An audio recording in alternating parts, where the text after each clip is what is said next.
Começa agora Revidecast, o podcast da Revide.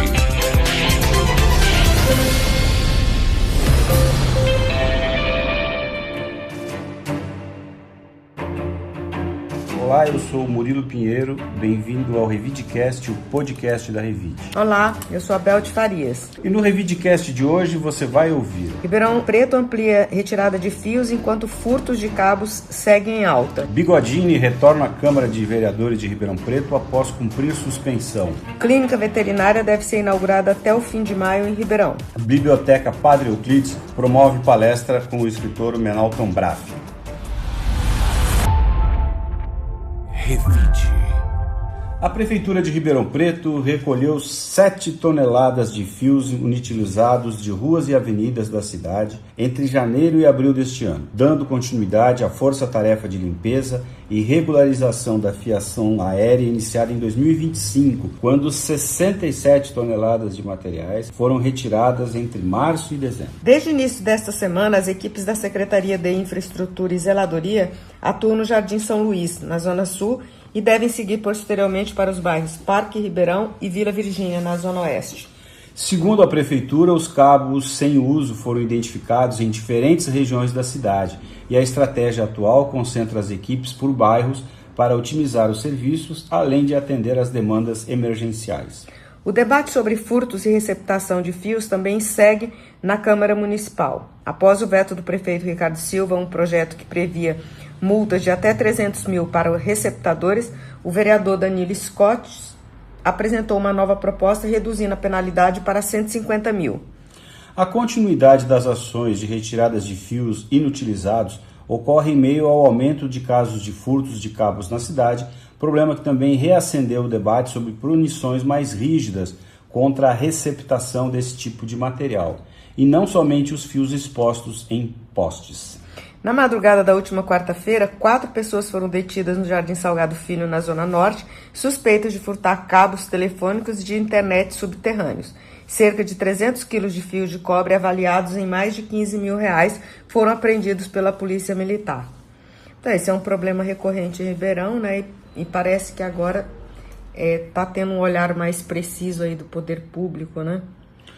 Mais uma coisa para a Prefeitura cuidar, né? Mas assim, eu já vi já a Prefeitura recolhendo, e também quando a gente caminha pela cidade percebe isso. Uma coisa que chama atenção assim, é as empresas de telefonia, né, que fazem esses trabalhos aí de colocação de fio, tira-fio. Geralmente são por empresas terceirizadas, né, mas no caso aí as empresas é que respondem por isso. E de fato a gente percebe que há um desleixo muito grande, né?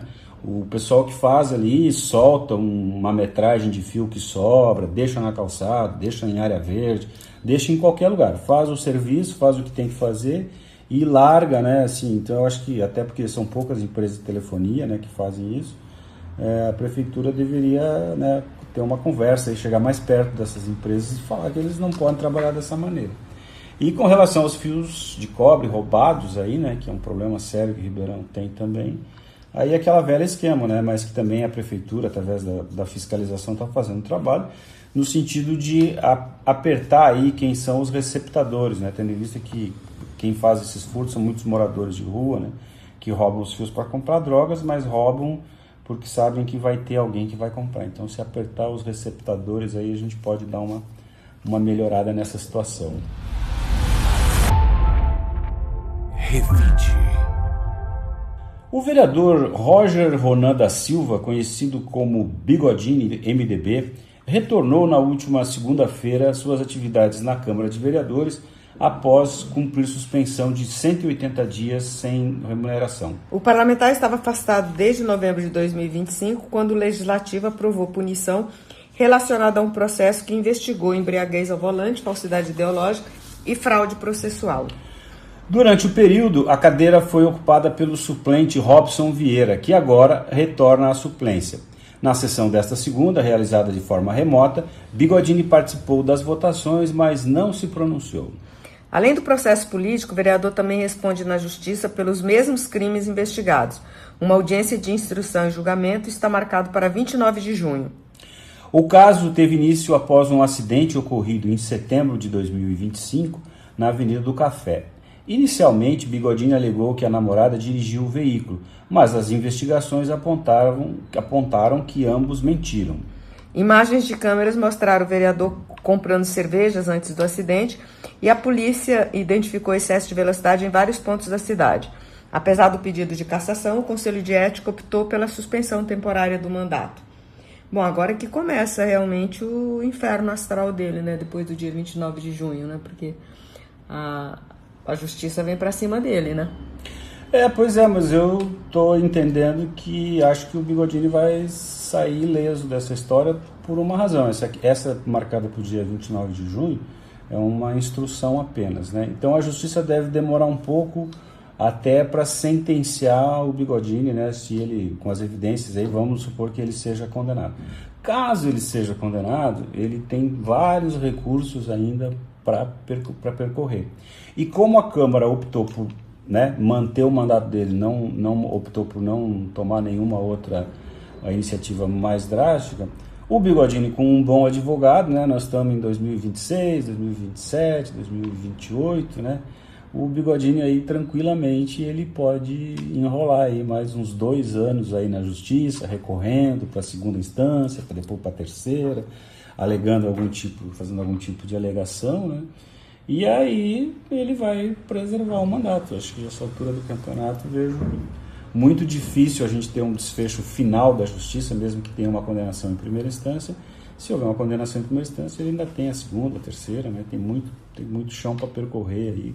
E cada passagem aí por uma instância ou outra levar de 1 até 2 anos, né? Então, pelo jeito aí, parece que o caso do Bigodini está devidamente acomodado. Revide. A clínica veterinária Meu Pet de Ribeirão deve ser inaugurada até o final de maio, segundo a Secretaria Municipal de Meio Ambiente, Agricultura e Sustentabilidade, embora a data oficial ainda não tenha sido divulgada. A entrega da unidade é acompanhada por uma comissão especial de estudos da Câmara, que cobra agilidade no início das atividades. O processo de contratação da organização social responsável pela gestão da clínica passou por atrasos após apontamentos do Tribunal de Contas do Estado, levando a Prefeitura a relançar o edital. Entre as exigências incluídas estão comprovação de registros técnicos e metas mais rígidas de controle e qualidade. Desde o início das obras, em 2023, o projeto enfrentou sucessivos problemas, incluindo 5 furtos que causaram prejuízos superior a R$1 milhão. A clínica, localizada no Jardim José Sampaio, na Zona Norte, foi concluída em março de 2024, mas teve a inauguração adiada por depredações, furto de fiação elétrica e pendências estruturais. Com investimento total de cerca de 6,5 milhões, a unidade terá capacidade para realizar cerca de 260 procedimentos e atender aproximadamente 3 mil animais por ano, priorizando famílias de baixa renda e protetores independentes. Você imagina, 2 anos depois que ela ficou pronta? Não, 2023, ela foi concluída em 2024, né? Então, estava pronta para funcionar em 2024. 2 anos. E eles não conseguiram fazer um edital, passou pelo governo do Nogueira, já está no 2º ano do governo quase 2º ano, né, 1 ano e 5 meses, do governo do Ricardo Silva, e a clínica ainda está fechada. Meu Deus. Pois é, mas vamos, né, demorou e tal, mas agora vamos, a gente vê os números aí, né, quase dá para atender 260, 250 por mês, né, dá aí uns 20, 30 atendimentos por dia, dá uns 3 mil aí num ano, né? Seria bastante, e até porque as pessoas, né? Tem muita gente com cachorro e gato e só tendo a opção de fazer em clínicas particulares o atendimento. Então era algo muito esperado para Ribeirão, né? Que finalmente demorou, mas que finalmente vai sair. É mais uma coisa boa para o município, né? Poder atender essa população aí de animais da cidade, que é bastante grande. Revide. A Biblioteca Padre Euclides realiza neste sábado, dia 16 de maio, às 10 horas, a palestra A Importância da Biblioteca, com o escritor Menalton Braff, em Ribeirão Preto. A atividade integra a programação comemorativa dos 123 anos da instituição e tem entrada gratuita. Reconhecido na literatura brasileira, Braf possui 33 títulos publicados entre contos, romances e obras infanto-juvenis. Em 2000, conquistou o Prêmio Jabuti de Livro do Ano com A Sombra do Cipreste. Já em 2009, recebeu menção honrosa ao Prêmio Casa de las Américas em Havana pelo romance A Muralha de Adriano. Em 2020, venceu o Prêmio Machado de Assis da Biblioteca Nacional com o romance Além do Rio dos Sinos. O encontro será realizado na sede da Biblioteca Padre Euclides, localizado na Rua Visconde de Inhaúma, 490, primeiro andar. As inscrições são gratuitas e podem ser feitas pelo WhatsApp 016 3610 0676. O estacionamento Itamaraty, ao lado da biblioteca, oferece 50% de desconto para os participantes do evento. Está aí uma boa oportunidade para quem puder ir e puder ajudar a biblioteca, que está completando 123 anos, que tem uma grande dificuldade em se manter funcionando e aberta aí para atender ao público de uma maneira gratuita. E a cidade, né, quando a gente fala da cidade, está falando, obviamente, da iniciativa privada, poder público e também, claro, das pessoas, né? Poder contar com uma biblioteca com aquela infraestrutura ali, bem no centro, há 123 anos, é realmente, né, um patrimônio da cidade, como outros que a gente possui lá no centro, e que as pessoas podem prestigiar aí, principalmente nos sábados pela manhã, né? É um lugar bem gostoso para se visitar. Revide. E a Silvia Pereira vai nos contar agora os principais destaques da Revide desta semana, que circula na sua versão impressa. Olá, a edição desta semana da Revide chega cheia de homenagens às mães. Na capa principal, mães que cresceram junto com a revista nestes 40 anos de atuação. Seus olhares e posturas sobre a maternidade espelham as mudanças no perfil comportamental da cidade que a Revide retrata desde sua origem.